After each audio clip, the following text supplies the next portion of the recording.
নমস্কার বন্ধুরা, অন্তি রান্নাঘরে সবাইকে স্বাগত। তো আজকে তোমাদেরকে দেখাবো সম্পূর্ণ ভিন্ন স্বাদের একটি রেসিপি। আজকে তোমাদেরকে দেখাবো ডালের বড়া কিভাবে তৈরি করতে হয়। তো চলো বকবক না করে তোমাদেরকে রেসিপিটা দেখাই। তো এখানে আমি ডালটা আগের রাতে ভিজিয়ে রেখেছিলাম, তোমরা দেখতেই পাচ্ছ। এবার আমি জলটাকে ছেঁকে নিব।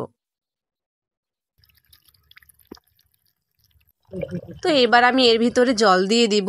এবার জল দিয়ে ভালো করে ধুয়ে নেব।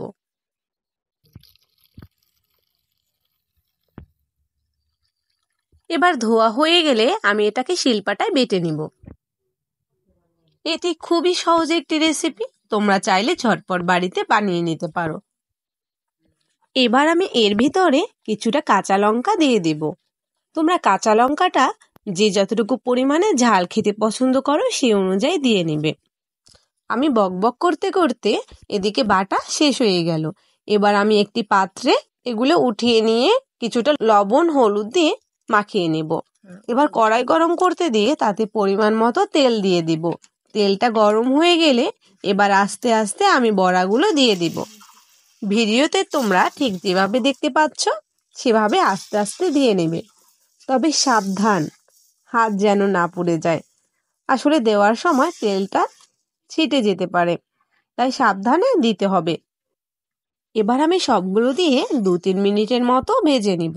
তো আমার এক পাশ হয়ে গেছে, এবার আমি উল্টিয়ে আর এক পাশ ভেজে নিব।